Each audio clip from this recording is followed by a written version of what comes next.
ধর্মীয় অনুভূতিকে পুঁজি করেই তো আসলে এই সরকারটা টিকে থাকে, বা এই মানে তারা গত 3 টার্মে ইন্ডিয়াতে রাজ করেছে বা করছে।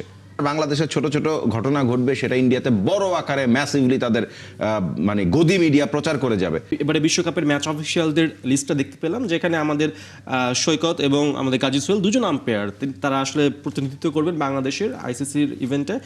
কথা হচ্ছে যে এখানে তো আসলে বাংলাদেশে বা বিসিবি কিছু করার নেই, বাট একটা চিন্তার জায়গা তো থাকে যে তারা ওখানে যে সেফলি ম্যাচ পরিচালনা করতে পারবেন কিনা। মাঠে নামলে কি হবে? মাঠের ভেতরে কি আক্রমণ হবে? মানে গাজী সোহেল কিংবা আপনি দুইজন শুটারকে ডেলির জন্য জিও দেন নাই, দিয়েছেন তো। তাহলে মাঠের ভেতরে গাজী সোহেল কিংবা শরফুদ্দৌলা ইবনে সৈকত তারা যদি থাকেন, আমার কাছে মনে হয় কোনো ধরনের ঝামেলাই হবে না।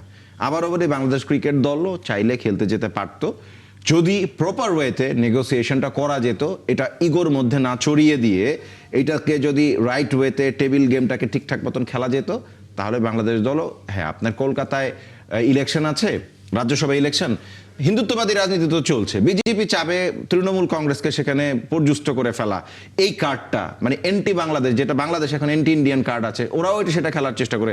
ধর্মীয় অনুভূতিকে পুঁজি করেই তো আসলে এই সরকারটা টিকে থাকে, বা এই মানে তারা গত 3 টার্মে ইন্ডিয়াতে রাজ করেছে বা করছে। তো সেইটা তো বোঝার ব্যাপার। আপনার বাংলাদেশের ছোট ছোট ঘটনা ঘটবে, সেটা ইন্ডিয়াতে বড় আকারে ম্যাসিভলি তাদের মানে গদি মিডিয়া প্রচার করে যাবে। সো গদি মিডিয়া ইন্ডিয়া তারাও কি বাংলাদেশ ওইখানে খেলতে যাক, সেটাও কিন্তু প্রপারলি চায় নাই। তো ওরা তো চাইতেছে না। আপনাকে সেই জিনিসটাই মাথায় রাখতে হবে, যে চায় না তাকে কিভাবে চাওয়াতে হয়, এটাই কূটনীতি।